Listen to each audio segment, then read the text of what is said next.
নতুন ভোটারদের কাছে টানার উদ্যোগ নিল রাজ্য বিজেপি। গোটা রাজ্যের 200টি জায়গায় নতুন ভোটারদের কাছে টানতে ক্যাম্প বা সম্মেলন করবে যুব মোর্চা। নতুন ভোটারদের কাছে টানতে হবে তাদের মতামত।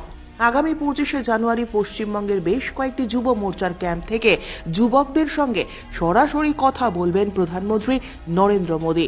মেক ইন ইন্ডিয়া প্রকল্প সহ কেন্দ্রের প্রকল্পগুলি নিয়ে যুবকদের সঙ্গে কথা বলবেন তিনি। যুব মোর্চার এই কর্মসূচিতে 7টি মোর্চা অংশগ্রহণ করবে। নমস্কার সবাইকে। আপনারা জানেন আজকে আমাদের সর্বভারতীয় সভাপতি জেপি নাড্ডা সাহেব নব মতদাতা সংযুক্তিকরণ অভিযান, অর্থাৎ নতুন যারা ভোটার, ফার্স্ট টাইম ভোটার যাদেরকে আমরা ইংরেজিতে বলি, সেই ফার্স্ট টাইম ভোটারদের এনরোলমেন্টে গোটা বিশ্বের সব থেকে বড় অভিযান আজকে থেকে ভারতীয় জনতা পার্টি চালু করবে। এর দায়িত্ব আমাদের 7টি মোর্চার অন্যতম মোর্চা, যুবকদেরকে নিয়ে যে মোর্চা কাজ করে সেই যুব মোর্চাকে দেওয়া হয়েছে। আমাদের যুব মোর্চার সভাপতি ডক্টর ইন্দ্রনীল খান আছেন, যুব মোর্চার ইনচার্জ আমাদের প্রখ্যাত অভিনেতা হিরণময় চট্টোপাধ্যায়, হিরণ চ্যাটার্জি আছেন, আমাদের তুষার ঘোষ আছেন।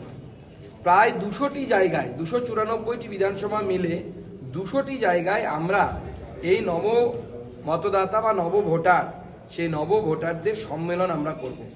সেই সম্মেলনকে মাননীয় 25 তারিখ মাননীয় প্রধানমন্ত্রী শ্রী নরেন্দ্র মোদী আগামী 25 তারিখ তাকে ভার্চুয়ালি গোটা দেশে প্রায় 50 লাখ ফার্স্ট টাইম ভোটার যারা, তাদেরকে একসাথে তিনি সম্বোধন করবেন ভার্চুয়ালি।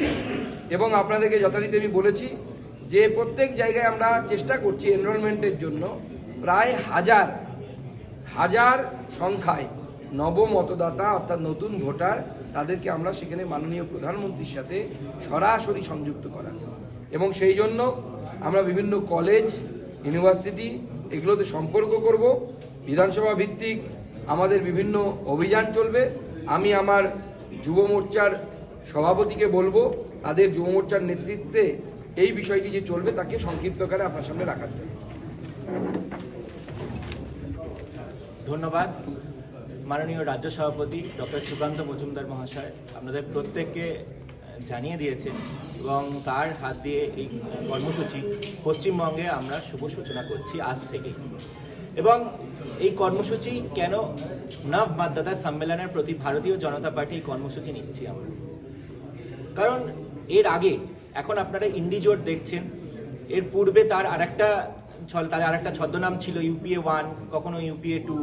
কংগ্রেসের শরিক কখনো তৃণমূল থেকেছে, কংগ্রেসের শরিক কখনো সিপিএম থেকেছে, কিন্তু তাদের মধ্যে একটাই কমন ফ্যাক্টর ছিল, তা হলো দুর্নীতি।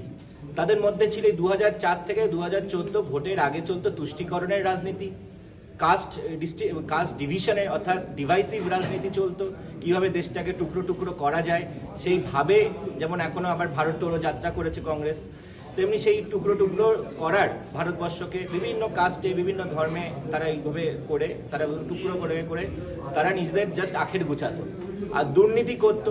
2004 থেকে 2014 এই সময়টা যেভাবে করে দুর্নীতি চলতো, সংবাদপত্রের শিরোনামে সকালবেলা আমরা সংবাদপত্র যখনই খুলতাম দেখতাম প্রথম পাতায় শুধু থাকতো দুর্নীতির খবর সমগ্র ভারতবর্ষ জুড়ে।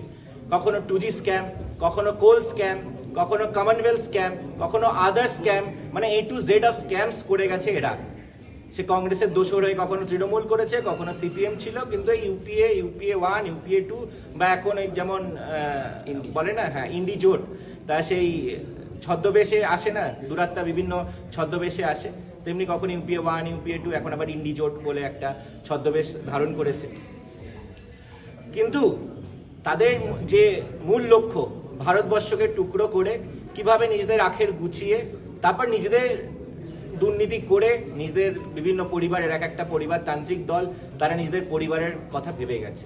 কিভাবে তাদের মধ্যে দেখতেই পাচ্ছেন এখন পশ্চিমবঙ্গে যেভাবে ইডি, সিবিআই রেড আপনারা দেখতে পাচ্ছেন সম্মানীয় কোর্টের নির্দেশে, সেখানে দেখতেই পাচ্ছেন তৃণমূলে কিভাবে দুর্নীতি করে গেছে, তাদের পরিবার পরিজনদের নামে এক একটা করে কোম্পানি, ফিক্সড ডিপোজিট অ্যাকাউন্ট এইসব চলে গেছে।